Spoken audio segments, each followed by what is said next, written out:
Hi students, a very good morning to you all. Once again, welcome back to the online English classes. In today's video, we are going to continue with our discussion of the very last chapter from your NCERT book, that is, Who Will Be NINGTHOU? In the previous video, quite some interesting facts about Manipur were given. Now, from today's video, the actual discussion of the chapter will begin. Without wasting much time, let's start our discussion. The previous video had ended with an activity for you. It was a homework where you were not supposed to write anything, but you had to think. It was a thinking homework. You had to think about the qualities that you think a good ruler should have. Nowadays, since we don't have rulers, you had to think about the qualities of a good leader. I think you have already done your homework. So while we are discussing the chapter, we will also discuss all these good qualities. So let's read and enjoy. Long, long ago, in the land of Kangleipak in Manipur, there lived a NINGTHOU and a Lema. So the story that we're going to now read is a very old story. It belongs to a long time ago. And it took place in the land of Kangleipak. So Kangleipak is said to be in Manipur. Okay, so let us just see let's just break the word Kangleipak and you'll find what it actually means. The word Kangleipak is a Manipuri word where the word Kang means dry and Leipak means land. So Kangleipak means a dry land. Now students, you must be wondering, why is there such a beautiful green picture at the back when we are talking about a dry land? It's because according to some historical texts that are available in Manipur, it is believed that Manipur was once a dry land. Now it is no more dry, okay, but once upon a time, a very long time ago, Manipur was very dry. It was almost barren, okay. So that is why it was called a dry land. Now, in this chapter, this is something that you have to pay attention to. Okay, in this chapter, the word Kangleipak is suggested as a place that is there in Manipur. But if you do a little bit of research, you'll find that Manipur was initially called Kangleipak. So Manipur is basically the modern name of the old Kangleipak. But since we don't have much information available to us, let's just stick to the chapter and let's just consider Kangleipak to be a part of Manipur and to be a place in Manipur. Now this is the picture of the king and the queen of the Lema and the NINGTHOU. These are very new words for you. So it's better if you write down these words and practice, because if you don't do that, then you'll probably make many spelling mistakes. Okay, so in Manipur, the king is called the NINGTHOU and the queen is called the Lema. Alright, so now we just discussed that the king and the queen, they lived in a place called Kangleipak in Manipur. Next, let's see. They were loved dearly by the people. So, though they were the rulers, but no one disliked them. No one thought bad about them. Okay, they were loved by everyone and they were loved dearly by everyone, by their people, by the people on whom they ruled. Okay. So the NINGTHOU and Lema, on their part, never stopped thinking about their miyam, their people. So here is another new Manipuri word that you're getting to learn. That is miyam. In other words, in English, it is called people. Okay, so the people on whom the king and the queen ruled, they were called the miyam. Our miyam should be happy, they said. Okay, so these are the rulers who think about the benefits, or they think about the growth of their people. They think about the happiness of their people. And this is the reason why everyone in their kingdom loved them. The people were not the only ones who loved their NINGTHOU and Lema. The birds and animals too loved them. Wow. See, the humans were not the only ones to love the rulers. The birds and the animals too loved them. The NINGTHOU and Lema always said, everybody in Kangleipak should live in peace. Okay, so let us see what the word peace means. The word peace means the state of not being interrupted or annoyed by worry, problems, noise, or unwanted actions. So basically it is the condition when you are not disturbed by anyone, or you're not even made angry by anyone.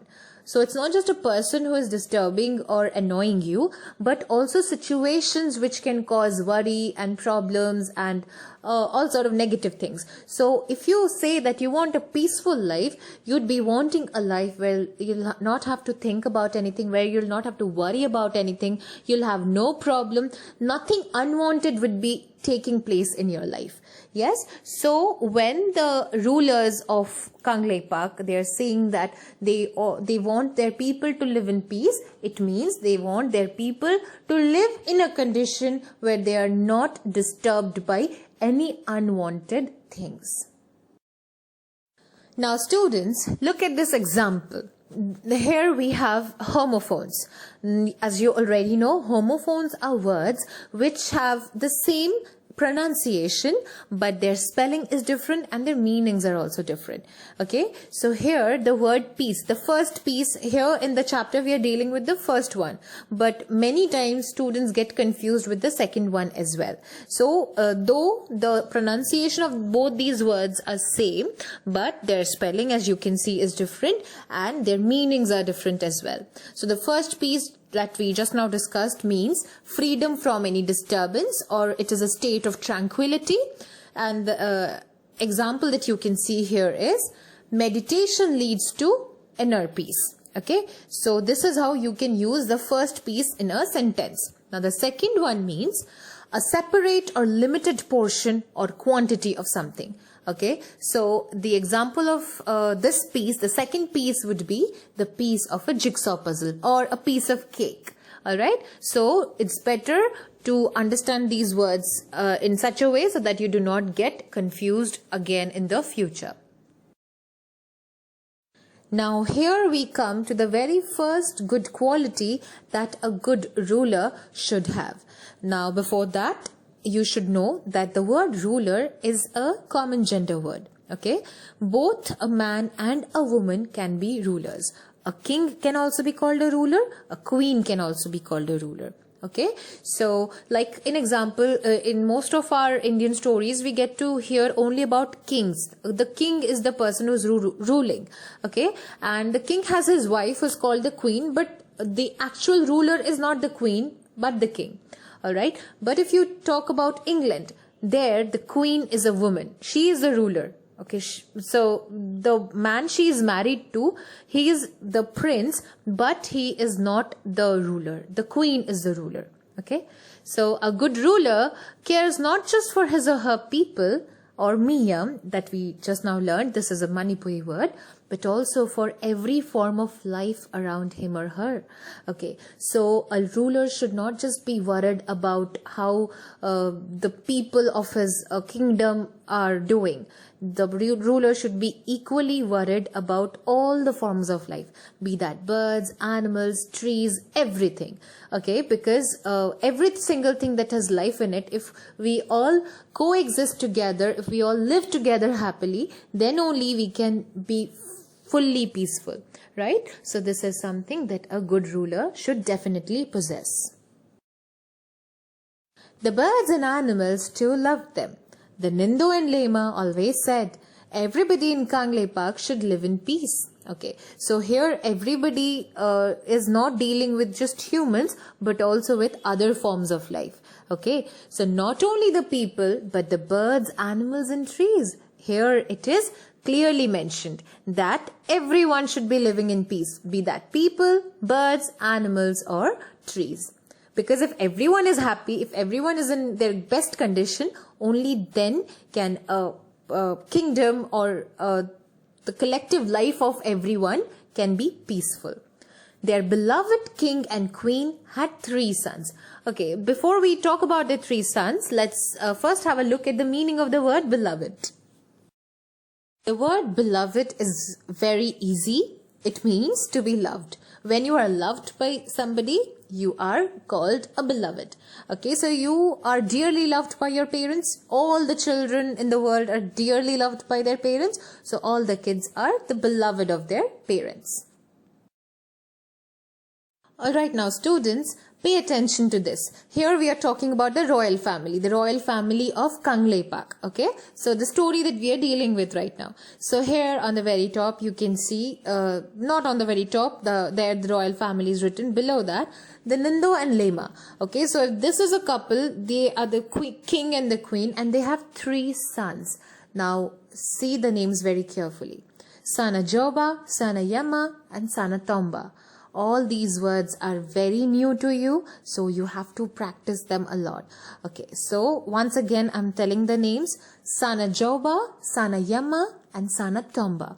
Alright, and all these 3 people are their sons, okay, not their daughter. So we are talking about the royal family where Nindho and Lema are the king and the queen.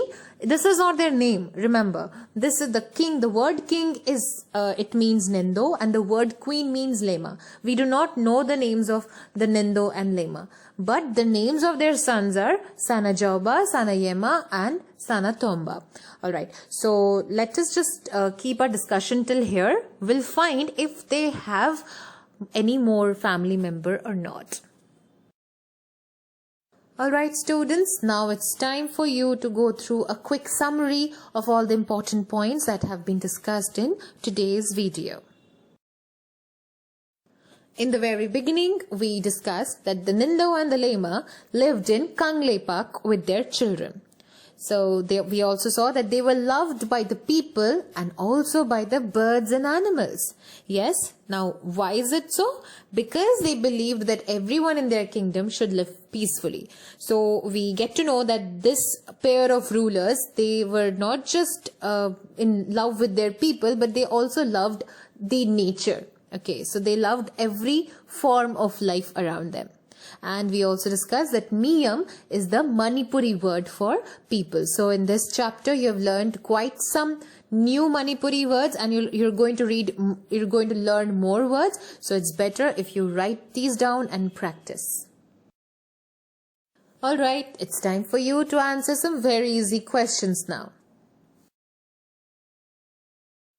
The very first question is, name the place in Manipur where the Nindho and Lema ruled. It's a very easy question, right?